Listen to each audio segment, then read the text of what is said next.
This is Hidden Killers Week in Review. A look back at the most prolific stories of the week.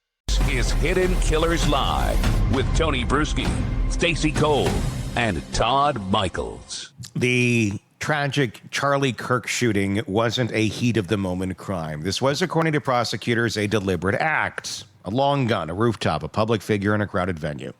And behind it all, if the state's allegations are correct, a handwritten note, a digital trail, and more than a week of planning. Tyler James Robinson is now facing the death penalty for the killing of Charlie Kirk. The prosecution is calling it political targeting, but here's the part that matters most right now. Why does someone get to that point? Not just what they did, but how they got there. What turns a grievance into a mission? What transforms an ideology into a kill shot? And more urgently, how do we spot the warning signs before the trigger's ever pulled? Can we? Joining us, psychotherapist, forensic behavior expert, and author of many books. I'm looking around my desk right now. Here we go. I'm going to grab this one right here.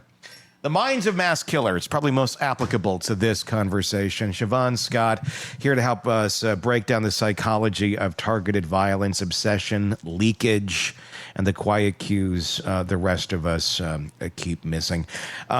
Let's talk about this one a bit, because there was leakage, if you will. He did talk about this a bit in ways, shapes, and forms. Let's start with what prosecutors are alleging: that written note, the text messages, the claim for over a week of planning. From a clinical standpoint, how does someone psychologically move from just a grievance into violent intent in like 7 days with no history of doing this in the past? My guess is he had actually been thinking about it for a lot longer than 7 days. But maybe the plan, when he set the location up, the plan was probably 7 days. But this is not something that just comes out of the blue. Killings really almost never come out of the blue, unless you're talking about a road rage situation or something like that. So I put this in the category of an ideological assassination. I don't think he was overtly political, not just driven by that. But I think he saw Charlie, and there will be differences of opinion on this. I really know the two sides. He saw Charlie as causing harm. And I think he developed a sense of moral righteousness, that he would be like a soldier doing the right thing by killing him. And I have to say, quite frankly, there is alarming buzz. I spend a lot of time on social media, all over social media on the right and the left, of people who have become so polarized. They make jokes about killing people on the other side. And how many times do they start fixating on that and really come up with plans? Because in truth, we are living in a war zone in the United States right now. I'm an old person, relatively speaking. And I have never seen, I lived through the 60s. I was a little kid, but, I remember how contentious everything was. I have never seen the talk of violence, the calls for war, the calls for succession of states. We just want to break off from the U.S. I see this psychologically. There may not be bullets flying everywhere, but there are more bullets flying, and people calling for civil war. And I think we're just in a very dangerous, psychic place in this country. And it's a culture war of ideas. And I think that is feeding this. We had the assassination of Melissa Hortman from Minnesota, the legislator there, and her husband and their dog. And the dog. A few months ago.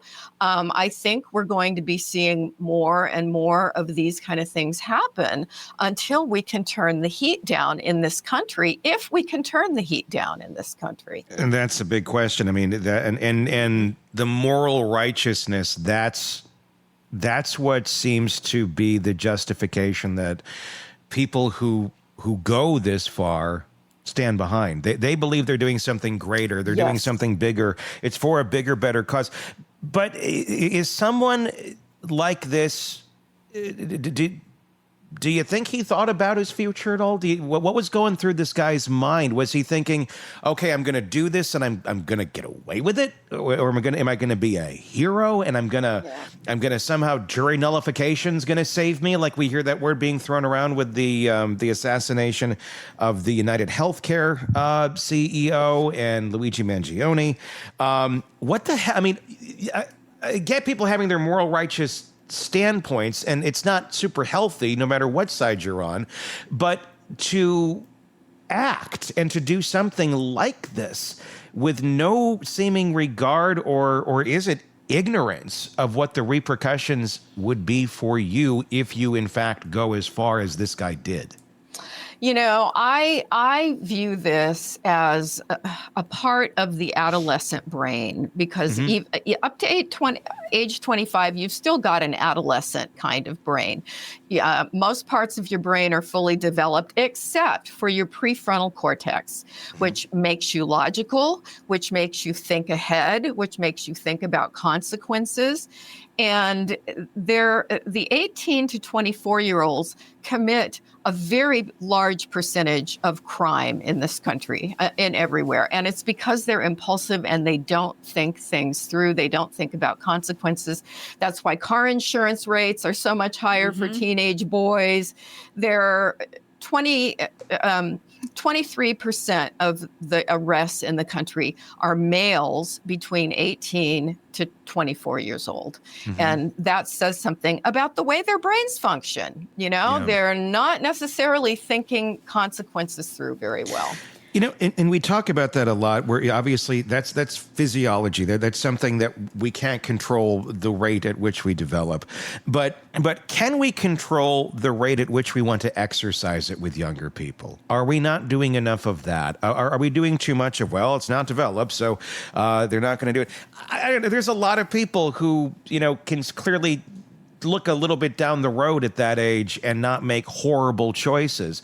Is that something that some just develop faster and then they have this ability? Are there some that literally it ain't there? It's just not there yet, so they can't make it, and there's no exercising it, and there's no teaching it, and there's no way of getting that moving and those connections happening faster than which their body will allow it to?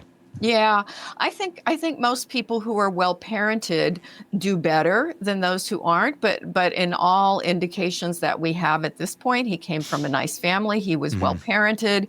So it's tricky because to what extent is it maturation? And then we should throw in there are some people whose brains never develop really well. And so they stay impulsive, you know, going into their adult years. And that's just sort of their lifelong pattern. It's very tricky. You know, again, I look at culture. We've got a gun-saturated culture because you look at every country in the world and you've got the same brains. You've got impulsive adolescents. I mean, that's just part of the human condition. But you don't see everybody picking up guns because there aren't guns everywhere. I was going to ask that. So you have thousands of outraged people on both sides. Thousands upon thousands. But then there are these, grievance collectors? Is that, I think I read that somewhere. Robin says wound collectors. Okay. Yeah. Similar in thought. That, is there a catalyst? Is there something that pushes these people? Because, boy, I'm outraged by a lot of different things I see in today's world. And I'm not going to go into great detail, but I haven't acted. You know, I do what I can, but I'm not going to go bare arms and head to the streets. So what happens in these people's minds that they go, well, it's me or nobody. I'm going to go do this. What is that? You are not an adolescent boy, you know, thank God, who plays lots of violent video games and has a lot of guns in the house. And, you know, you're just a very different person. I don't ever go there But I do have either. guns. That's the difference. And we've joked on this show that I've got like 6 big knives located in my apartment. And Which I have is not 2 healthy handguns. and should not be encouraged. But I'm stable, and I understand when to use these things, and I know there's a lot going on in our world, but I don't feel the need to go grab my guns and head to the streets. But that's your well-functioning prefrontal cortex. You're an intelligent woman. You're a mature woman. You can look ahead. And yes, somebody's mentioning hormones. That has testosterone. I'm sorry, Right. men commit 90% of violent crime. Hey, I'm in menopause, so I could be outrageous as well. We're not going to plant that seed. Let's not I know, plant I that know. seed. But in my book, I use the term injustice collectors. And Okay. this is really a bit different than I think the perpetrator in the case we're talking about, because that fits mass shooters. And I just want to emphasize that a targeted, ideologically driven assassination is very different from somebody that goes out and tries to kill all the kids in the school, or all the Jewish people in the synagogue, or all the Black people in the market or the church. Those are folks who are driven with some really dark personality forces. They tend to be psychopathic, narcissistic, paranoid, and they see everything that goes wrong in their lives as this other group of people doing something to them. They tend to gamify this, so they follow each other online. They want to get higher kill scores than the other mass killers. It's got a really specific psychology, and that's really what my book is about.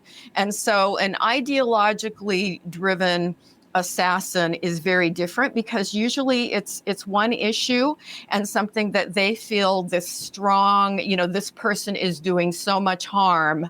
They start fantasizing about the world would be a better place. And we're seeing so much of that. And so you just get this combination of, the person is distraught about it, they've been thinking about it, and then there's an opportunity, and they're good with guns, and they've got access to a gun, and they're a young male with an adolescent brain. And, I think we're at risk for this. And then we've got the copycat thing, because we talked about that a few weeks ago, when you have one event like this, other people, it's like they're primed. It's like, hey, I could pull this off. I could do it. I could get away with it. And that sets the stage. And so every one that happens tends to set off more. The alleged note said, "I had the opportunity to take out Charlie Kirk, and I'm going to take it." What a simple note. I mean, what kind of language do you hear in that phrasing? And what does it tell you about the mindset or role identity that's going on here? I think when we think of something like this, we're expecting some manifesto that is ideological and this or that. This is just like, well, the McRib's back. I'm going to go pick one of those up. I mean, it just so callous. Mm-hmm. I think it shows, again, that adolescent, simplistic kind of black and white. Here's an opportunity. I think this guy is spreading hate. He's doing bad things. Obviously, he was invested in his partner, who is reported to be trans. I think there's some probably pretty good evidence of that. Mm-hmm. And so this felt personal to him. And in his mind, it was sort of like a surgical strike, sort of like a soldier who goes into battle. And it's like, there's the enemy, and it is just my job to take them out. And he saw it in a very black and white way. I mean, it seems he was kind of taking on the role in his delusions of a savior.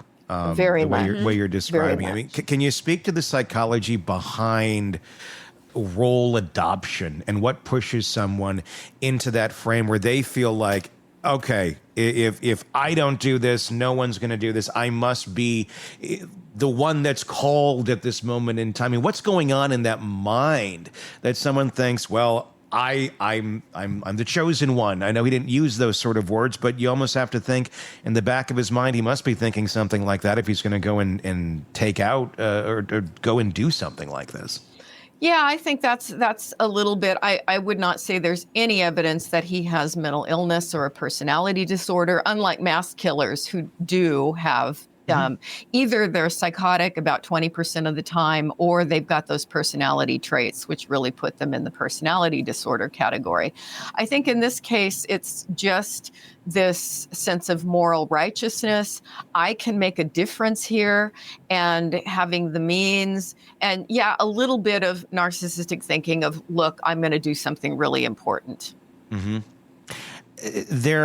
Everybody, I'm sure in his circle, his family, friends, anybody who interacted with him, they all are looking back and they're going, well, were there any signs?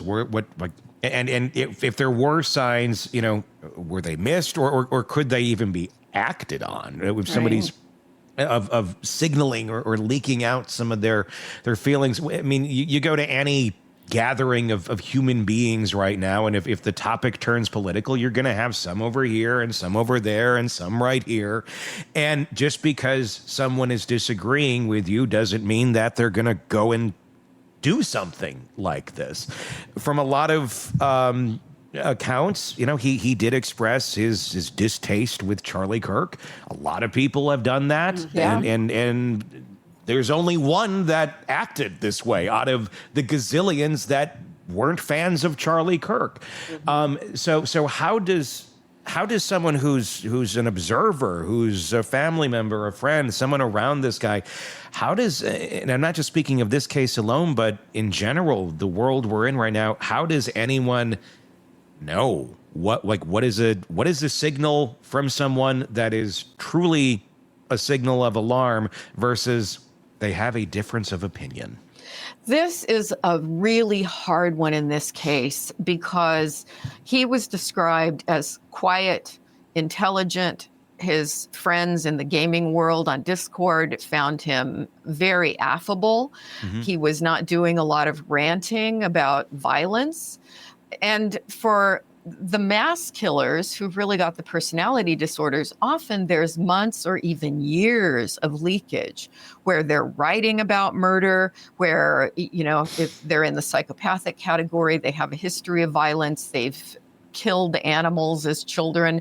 The Parkland mass killer actually would kill animals and then bring the dead animals to school. Excuse me, not a way to make friends. That's really an interesting show and tell item now, wouldn't it? Yeah. But wait a second. Sitting here, I'm smack dab in the middle of Wisconsin. We are heading into deer hunting season. We might even be there. I know we're duck hunting season. I was out kayaking like 2 weeks ago, and they were out on the lake shooting. We're like paddling, like, get the hell out of here. But it's a big deal around here. It wouldn't be anything weird to kill a deer and bring it to school. There's a difference between deer hunting and, going and killing small animals around your yard for fun. Yeah, it was small animals. And he would bring them to school to upset the girls. And I mean, just look what I did. And mutilating them. And so there are cases where the Sandy Hook killer, as of third grade, fifth grade, he was writing stories in school about murder. It was like leakage. Sometimes they've posted, the Santa Barbara killer posted videos online that were really rather horrific. And, so people, and sometimes, they'll pose with their guns and social media and make statements. I am going to be the next school shooter. I mean, there has been dramatic cases where leakage was missed. So in this case, I'm not seeing that there were these warning signs. Yeah. And maybe there were, maybe there weren't. We don't know of them yet, at least. But in cases like you just cited, okay, leakage. They brought the dead animals to school. They were writing disturbing stories. None of those are crimes. And unfortunately, I don't know, depending how you look on it, there's nothing you can really do. You can't lock somebody up for those sort of things, and especially if they're kids. So I think that's where so many people, and there's so many families and parents, or just concerned adults who know somebody's kid that is acting, concerning. Okay, sign, see something. Everybody's talking amongst themselves now. It's the do something part. But do something. I don't know if we always equate do something as law enforcement's going to step in and save the day. That's not the reality here, because there's laws that really don't allow them to do much if no crime's been committed. So it's that do something part that seems to be missing. But what are we missing in society? We're seeing something. We're saying something. What needs to be done that's not being done? Oh, if parents are made aware of these kind of things, stories, internet posts, Facebook, things like that, get the kid to a good therapist who specializes in adolescents and children. I close the book, the Mass Killers book, with a story of a kid that had made a threat, teenage boy, and came to therapy. And it was a pretty credible threat, other than there were no guns in the house. I think if there had been guns in the house, he might have acted on the threat.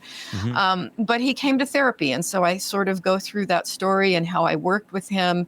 And he ended up taking a very different direction in life and ended up having a good life. So that's one thing. But are there other things? Yes, because maybe the family doesn't have resources. Maybe they live in a community where there, aren't good options for therapy. So what we really need, and this is recommended, by all the experts, are intervention teams that are made up of a person or people from law enforcement, a therapist, and people from the school. And so if somebody sees something, let's say one kid says, hey, he was talking at lunch about bringing a gun and blowing people away. You need to report that to the administrators of the school, and then they need an evaluation by a team who goes out into the home, who talks with the family, who talks about what kind of access to weapons do they have. And he may need all kinds of intervention services, or they may determine that it was an empty threat, but they're going to monitor him closely. And there aren't very many places where we have teams like that. And so that's another recommendation I make. We need really good intervention teams, and it's worth it. Shavaun, when a troubled teen sits down in front of you for therapy and you see them having made some threats, they're angry at society, they don't fit in school, so they're claiming they're going to go do something. Where do you begin? And I don't want to derail the conversation away from what we were talking about, but what is your first step in, you need to see what's going on in this kid's mind? You've got to build that therapeutic alliance with them and connect with them. Really let them, this is in-depth therapy. It's not like a quick talk with the school counselor. You've got to spend a lot of time with them, find out about what's good in their lives, what's not so good in their lives. And obviously, there's usually a laundry list of things that are not going well in their lives. So you want to help them know that you are on their side, you're rooting for them, you understand. And, this is pretty in-depth stuff because, number one, they may not want to be there. So you have to in the beginning, validate, it sucks to have to go talk to somebody like me when you don't really want to do that. And usually once you start validating that, they start to trust you. And sometimes it's just like the floodgates open and you help relieve some of that pressure. And then are they really pissed off at their parents? And so you may have the parents come in for a separate session and talk about, how are you coping with the stress at home? And maybe you can give the parents some other ways of interacting that are going to be more effective and work better. And then you want to help the kid find hope. Sometimes, in the case I mentioned in the book, they need to be in a different school. There are schools that are smaller. We had an option for high school even though it was a small community I lived in. It was for kids who had special emotional needs. And so the staff, it was a very, very good staff to student ratio. The staff were all trained in counseling techniques. They got a lot of attention and they really focused on let's work with their strengths. You've got to help kids like that find hope. And so I'm a real believer that intervention with good therapy with somebody who can work with kids like that saves lives. And we'll never know how many lives are saved because somebody got their kid connected with a good therapist. And that's, lovely. And I completely 1000% agree. But what about the large chunk of them that are going to be coming from homes that the parents are unaware for whatever reason? They're too busy. They don't care. They're in their own world. They're like their kids. And, saying there's something wrong with my kid is a direct insult on them. So we don't want to raise any sort of suspicion or any questioning of the children's mindset or behavior because they're fearful that it's going to negatively impact them. What do you do when you're the parent and your kid's telling you about somebody else at school that's doing something a bit weird and off and it's reported, but therapy's not required? You can't make therapy mandatory, at least not right now.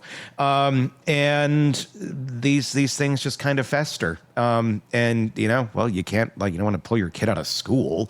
Unless the threat's like, something's going to happen tomorrow or something of that nature, but it lingers. And then we all just, as the rest of society, have to put up with every horrible parent's poor decision-making for little Jimmy that they can't admit has some problems and needs some help, but is not getting that help.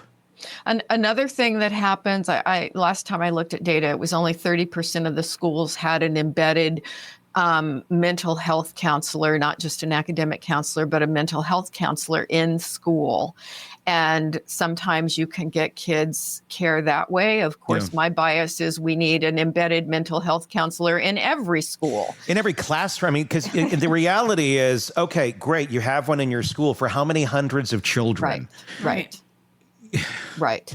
Yeah. And we're talking now in the government of pulling all mental health people out of school, right? Kids don't need that. They just need the 10 Commandments written on the wall in the classroom. And every kid deserves a Smith & Wesson at their desk. Right. Right. And bottom line, if let's say my kid comes home and said, Josh at school says he's got a gun and in the next 3 days he's going to come and take it out on, Mrs. Jones' math class or something. 1-800 call FBI. Yeah. Make that call. We're talking with Shavaun Scott about the Charlie Kirk assassination. What happens next? What's going on? What was going on in the mind of his assassin? And where we're at in our country, where things are going, where we're at, and the threats, the reality, the uncomfortable atmospheres that all of us live in, no matter who you are, where you are, if you have kids in school, if you don't. There's so many questions swirling around our safety right now. And the see something, say something, but do something seems to be the missing part. That's what we're digging into today. I want to ask you this, Shavaun, and I have a story I'll add to it. How much problem is there with burnout amongst educators, amongst authorities, amongst counselors within their schools, amongst, okay, we see something, we say something, and now we're going to notify who we're supposed to notify, but nothing happens. And then eventually they're just like, well, why do I keep calling the police? Why do I keep calling the FBI? Yeah. And I'm saying this because I actually had this very conversation yesterday. I got a call from a school, my child's school, about some information that she learned about another human being that was not good information. And she reported it. And I won't go into what the details were, but the school called me and said, hey, and now she's really anxious about what she reported because she doesn't want the repercussions from the kids of, I was the one that reported this. We talked about that a bit. And then when I talked to the school, here's what I got. And I like the school. I'm not trying to rip on the school. I'm not going to say the school. But I said, okay, so I'm just curious now that you have this information, what do you do with it? And I know you can't tell me details of, anybody's family or parents, but like, how do you what is the process that you go through? Because I wanted to challenge it to see what it was. That's good. And the response I got was, well, we let the parents know.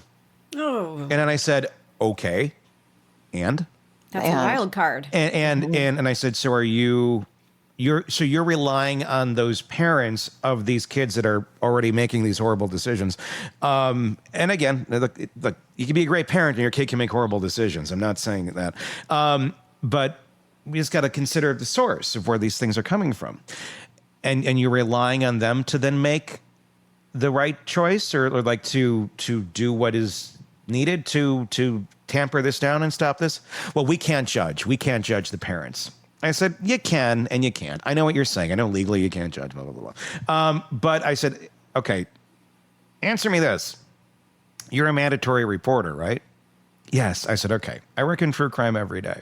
And here's what I see a lot. Mandatory seems to be the option. Yes. And people seem to be going down this world, and there seems to be so many mandatory reporters that feel it's a lot more optional than it is mandatory. I said, so what does mandatory reporting mean? Well, that we have to report it to the FBI or to the police. I'm like, okay, so what was missing from that process we just talked about there? Yeah, then what? Right? Well, normally, then I got the excuse. Then I got when we call, nothing happens. I said, but it's on record. I said, that's the part you're missing. It's going to at least be on record. So then the next time this happens, which it will, there's something else to go off of. And it's not just, well, we told the parents and the parents didn't do anything. Because surprise, surprise, a high percentage of these folks and the parents don't give a shit about their kids very much. That's why their kids are doing what they're doing. So then to rely on the very source that brought them into the world to be responsible, to not let little Jimmy go off the rails, who's already way the fuck off the rails, to suddenly pull them back in, that's insane. That judge away. Judge the shit out of that, because it's not going to fix the problem. They're not going to fix the problem. But my point is the burnout, and I felt bad for this, and I wasn't trying to be an asshole. I kind of was. But I wasn't trying to, but I was just kind of like, this is the problem. Right. This is we're assuming it's going to be solved over here, and we can take it off our plate. I can check the box that says I did this when you really didn't do shit. Yeah. Let's talk about that now that I'm going to step off my little box of ivory soap. Yeah, I see so much educator burnout, and it's a very hard time to be a teacher because they are expected to basically reparent a lot of kids who are not being well parented at home, don't have social skills, are aggressive and act out and can't control themselves directly because of inadequate parenting at home. So that's a huge problem. And then even if it is reported to law enforcement, more cases in my book where that ball was dropped, terrible cases where the ball was dropped. And again, it's not always dropped. And I think a lot of cases are interrupted, but it often is. And so we need that team intervention where a kid is flagged. Immediately, the team meets with mental health, someone from law enforcement, and someone from the school, and they develop a plan. Okay, what are we going to do here? How do we follow up? How are we going to monitor? But I think also of the parents of the Michigan high school shooter a couple years ago, where they were encouraging him. And this was a really disturbed kid. And they bought him the AR-15 and supplied the bullets. And he was posting really threatening kinds of things on Facebook with his gun. And, they ended up convicted because of that. And so, the sad, ugly truth is that's another factor. And I think all the mass shootings is in some cases, parents weren't doing anything wrong. There were other factors, largely the internet influences that the kids had gotten into. But sometimes you're right. You've got inadequate parents. So calling the parents and saying, oh, guess what he said today? Well, maybe that's the way dad talks around the dinner table at home, about who he wants to kill. And it's Man, it's hard. And people don't like being accused of being inadequate, especially as a parent. And they don't like being, pointed out what's wrong. And sorry, that's the reality in some of these situations. And I get the burnout. I mean, how many times can you do the same action over and over with no real meaningful resolution? And then you get, me who's like, why aren't you doing this? Yeah. And I get why, but then it just ends in a stalemate because, and eventually she was like, I'm going to call the FBI. Thank you. I'm going to hold you accountable for this. Please do what you're supposed to do. Yeah. I appreciate that this needs to be known. But when you have it over and over, you get to that point of feeling, almost like a level of hopelessness. It does become a hopelessness and overwhelming. And I have to say, I see so many teachers leaving the profession, people that went into it because they love kids, they care deeply. I think they do wonderful work, but the social problems that they are running into, and they do their best, but they can't. Yeah. They can't fix it. And it's just eating them up. No, we shouldn't be relying on teachers to be parents when we're also tying their hands to any sort of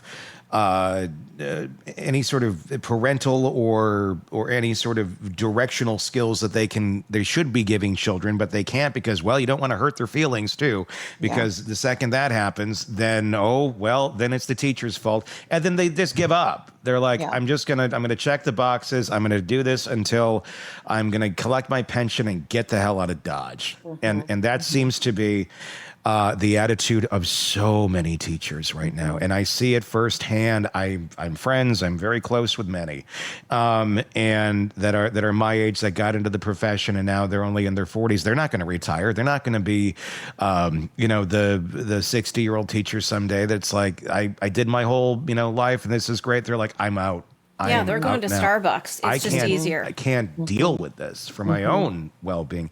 I mean, is this, and again, and you look, well, what's the problem with that? Well, the system's not enabling any sort of real meaningful change or help that needs to go on with some of these kids and allow the educators to do their job and to help. And the resources are simply not there. So then we have that issue that we go into. It seems it's a circle of fear. The schools don't want to admit there's a problem. They don't want any sort of negative publicity. We don't want to make anybody feel uncomfortable. We don't want to, it's always fear. It's some reason why we're not doing what we're supposed to be doing. And if you go to the next person on the scale, that's the reason. And it just keeps going. It's a culture of fear that we're living in for various reasons as to why systemically it all fails then. Mm-hmm. Very much so. Very much so. And it also makes me wonder, at one point I looked up the data on how many calls does the FBI get in a day about potential threats, and it was overwhelming. Yeah. And so how effective you've got some FBI folks on the show. I mean, that would be interesting to talk to them. What is staffing in the FBI like at this point, and how able are they to follow up when, there's a threat about a high school somewhere? When you have to have the head of the FBI taking it upon himself to fly specific things to places personally so he can take credit and put his name in front of everything, you got problems. It gets a little inefficient when you start doing or not doing your job, effectively. The act it wasn't a private confrontation, obviously. It was, a long-range shot during a large public event. What does that kind of setting suggest psychologically about what this was about? That it was a very public thing, that this wasn't something where someone plotted to do it, where there wasn't a large crowd. Does the crowd play into this, and does that play into the minds of people like this, where they want to do it in some sort of a spectacle sort of way? Sometimes it does. I'm not sure in this case. It may just have been, this is an easy opportunity because there's an open space, there's a roof. I will have a good angle for shooting, and that could have been as complicated as it got. Was he trying to make a statement to freak a bunch of people out? That's possible, but I didn't get the sense from anything we know thus far that he had any intention to hurt anyone else other than to just eliminate who he saw as his enemy. Well, and the strange part of this is this could have gone so terribly wrong. It did go terribly wrong, and don't get me wrong there. Obviously, a life was lost, but there were thousands of Yes. college Could have been students worse. there. Yes. Yeah, it could have been horrific. Yeah. This could have been a mass shooting. So Could have, but that wasn't his intent. His intent was not to make it a mass shooting. no, but what if he missed? What if he was nervous? What if he picked off 3 or 4 people in front and then kept going? There were just so many variables here. So, was this something that he was practicing for, or was he just that good a shot and decided I need to do this? He was an avid video game player, first-person shooter, and I'm not saying video games cause people to do Right. things like this, but they get good. You get good at There's such a shooting. difference. I've talked about how I've gone to the shooting range many times, and there's such a marked difference between holding that gun in your hand and feeling that kickback versus I'm just playing a video game. He was really a great shot. So to me, I want to know. No, his family, they practiced. They He did learned how to do it. practice He quite a learned bit. how to do it. I mean, and then if you're every day sitting there simulating murder simulation on your video games, you end up losing that the normalcy becomes what it is. Yeah. Becomes normal. Yeah. And that's just it. It feels very different to all of a sudden you're pointing at a human being versus a screen. But they're you not. But it's not a human anymore. Right. And you know what? When I've worked with soldiers who came home from Afghanistan, I said, how did you do this? Because they were very nice people. They were not psychopathic. They were sensitive guys, and they had their own post-war trauma.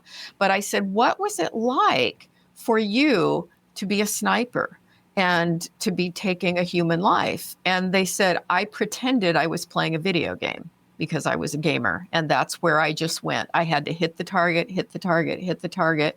And so they were able to dissociate, I think, from the fact it's a target and they're not up close. It's not like they're stabbing someone,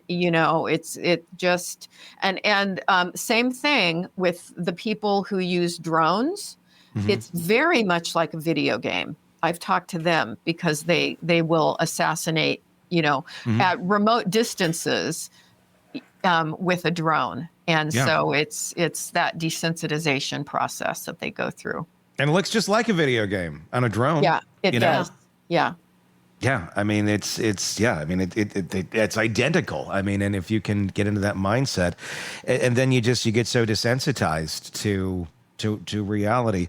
The term that gets thrown around on this one, and really in all master, he snapped. He must have went crazy. Obviously, it goes far deeper than that to get in front of any of this. And we've talked about all sorts of lovely ways that, if enacted, would save lives, without a doubt. Is our society remotely intelligent enough or smart enough to actually do any of these things? And if they're not, to the level to which we described, how the hell do we get there? What on a simplistic level? Because at the end of the day, the mindset of most people is basically operating 8-year-olds in adult bodies. How do we communicate this to the people that need to have this communicated of what to look out for, how to get into a better place? Shavaun, solve the world's problems right now. I know. Right now, huh? you've got 4 minutes. Go for it. That's why I write these books, right? It's like I get really my books are the result of me being frustrated. Sure. And if something is bugging me and I'm writing about it over and over and trying to educate people, it's like, okay, let's just put a book out here and see if anybody will read it. But of course the people who need to read these kind of books aren't reading. No. They're not. They're out at the shooting galleries. Yeah, they're playing Call of Duty. Yeah, exactly. So it's my frustration. I acknowledge some burnout over it. We keep talking about it, just like you like to do. We keep pushing prevention. We keep pushing the need for for mental health people in school that can catch the third grader writing stories about murder. We want to keep plugging away at it, but it does feel like, bailing the ocean with a teaspoon sometimes. And the more and more time kids are disengaged from real world and social relationships and productive activities, the more time they spend online going to very dark, unhealthy places. It's a concern. I think that's why we're seeing so many more mental health problems in kids, because they're not spending time in productive activities, real life activities. They're off in the virtual world, and they're not in good places, many of them. I mean, go ahead. Go ahead, Stacey. What is the difference between a budding serial killer or a budding mass shooter and maybe an up-and-coming Stephen King in third grade with a vivid imagination? One shops at Borders, one shops at Walmart, one shops at Target. There's your difference. It just popped up, in my brain. Like, I've known some of these dark individuals who wear all black and they wear capes and they write. Me on Halloween and other times. Yeah, Shavaun. Yeah. But, what is the difference between just this creative soul that you don't want to crush, in third grade, but they're dark? I think there's a difference. It may be subtle sometimes between kids, let's say the goth lifestyle. My daughter, right, is into the goth lifestyle. But that's different than writing a story as a young child about cutting your mother's head off. You know what I mean? It's the degree of violence. And I've often said, I would be kind of, I think he's mellowed out in his old age, but I would have always felt a bit uneasy living next door to Stephen King or having him over for dinner. I mean, what's all the, because some of his stuff, especially the early stuff, was really horror. I mean, he writes horror, right? But really horrifying. And somebody would recommend a book and I would read the book and I'd go, oh my God, I'm traumatized after, I'd have to flip pages ahead. Yeah. So it's maybe a subtle difference, but I think kids who are showing those fascinations really young, it's worth taking a look at. And I particularly in the 90s with the whole alternative goth movement and all the music and, people were really worried. I had those kids come into therapy, but it was pretty easy to tell that most of them, it was just benign. It really wasn't something that they were focused on, fixated. Often they loved their animals and they were kind. They weren't out killing the puppies. I mean, you can suss that out. Sure. Back when Marilyn Manson was the worst of our problems. I know. Remember those days? Remember that? Kiss. Wow. Yeah. Oh. Yeah. I want to say, this is just kind of an observation I've made as someone, I was born in the 80s. I grew up, I was born in 82. So I grew up in the 90s and I was in the world of, the most violent game was Mortal Kombat. And that was the big one. That was a big controversy. Back then, big controversy. I found out my son was playing it and I had a talk with him about it. And then it turned out he was the champion of the county at Mortal Kombat at one of the big arcades he would go to. And I went in there and I saw his name on a plaque at the wall, Matt, the champion of Mortal Kombat. I had a little meltdown about it. We had to talk about it. Yeah. Outside the studio, I have all of the actual arcade machines. So I still enjoy the game. Yeah. But it's, that was the big thing. And then we got into the world where things got a little more crazy. The Grand Theft Autos of the world came out. I was like 18, 19 when Grand Theft Auto 3 came out. That was the first one that was real. It was the open world and you can walk around and you're just shooting up things. And there's missions and all that, but it was kind of like, it was shocking. And I remember playing it at that age, and the shock value was, oh my God, this is crazy. Thank God we don't live in a world like this. 25 years later, we live in a world like that. We do. It's literally like Grand Theft Auto. The video game has become far closer to reality than a satire of reality. And I think it's it's a very interesting game. And I'm not and I don't play many games anymore, but I don't know that the answer ever has been or ever will be, let's get rid of video games or anything like that. But what, and I always thought that was silly, when those arguments were being made back then. But I mean, come on, we're talking something very different than what Mortal Kombat or Street Fighter was versus what is being fed into these very young minds and with what we understand of how our brains work and how we develop and how we desensitize, all these things that we know far more about now than we did in 1993. Do we need to take a look at this a little bit? Because I know, we put the labels on that says 18 years or older, blah, blah, blah, blah, blah, whatever. None of it does anything. 8-year-olds are playing this. Exactly. Yeah. So, but do we need a little bit of a reckoning here? Do we need to say, this is not okay. This is not healthy. We can't keep feeding our kids this shit and just letting them run rampant with it and then go, well, kids will be kids. I can't stop them. You're the adults. Yeah. Yes, you can stop them. You're the adult. You're the adult. Try being one. But then the adult's like, I like playing it too. And I can say I'm guilty of this shit. Right. I've played Grand Theft Auto with my daughter. Yeah. And she's like, holy shit, this is crazy. And I don't worry that she's going to go do any of that. Right. But there's a difference there. There's some, I don't know. I don't know how you could police it, can police it, should police it. I don't know. But there is a huge difference in the world since Grand Theft Auto and then the world of Call of Duties and everything else have come into complete mainstream life and acceptance, where you have kids playing it and then their 40-year-old dad is doing it as well.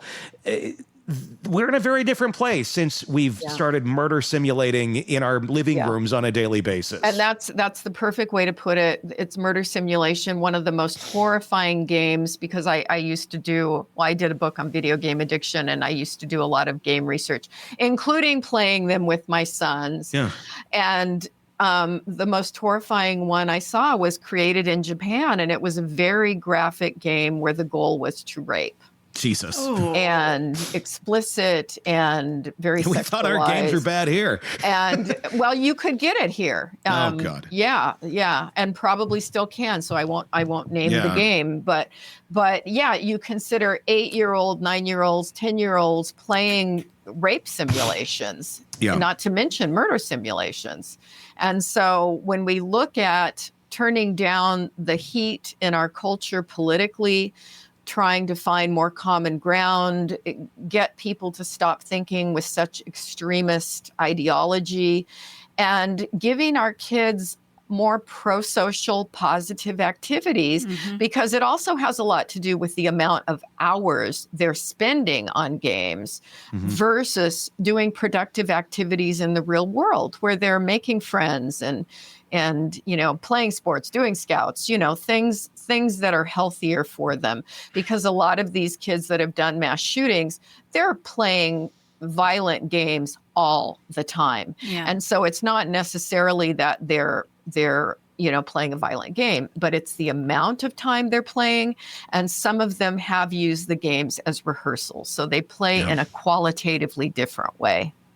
If they were just going to harness this for good, can you imagine what they'd accomplish? Well, if we can get into their worlds, and again, that requires parenting, parents being parents, which ultimately is probably the answer to 99% of these problems of parents not being parents, is getting in there and showing these kids and their brains, you're not going to have a conversation and go, you're going to like doing this better than playing the game. No, I'm not. The game, I like it's getting into their heads and showing the reward of something other than the video game that's just feeding it right at that moment in time over and over and over, showing them a reward that makes them go, oh, this is a lot more enjoyable than sitting here and doing this. Yeah. But again, requires parenting. Yeah, making life worth living in positive ways. I think we all need that. We have to feel productive. We have to find joy. We have to have healthy human relationships with real people in the real world and not just get lost. Yeah, and it's hard. It's hard. I mean, look, I'm a parent. You're a parent. It's hard. I can say I'm guilty of a bunch of the things I'm criticizing, I hear but you. it's a matter of really just stepping up. And unless parents start doing that and getting involved in their children's lives, and I know kids, Mom, Dad, you go over there, or what, it's your job. Start doing it, and I can say that to myself too. Me I too. think it's something we all need to be aware, because nothing's going to change unless that starts happening. Shavaun Scott, psychotherapist, author of this book, The Minds of Mass Killers, and your memoir, which is also out right now, Nightbird, available wherever books are sold. Please go and check all of that out. Thank you so much. I dropped a bottle on the dog. Excellent. Great. It's an empty bottle of juice. You're good. Please go and check that out. Until next time, for Shavaun, for Todd and Stacy, I'm Tony Brueski. We'll talk again real soon. Want more on this case and others? Then press subscribe now and don't miss a moment of true crime coverage from Tony Brueski and the Hidden Killers podcast.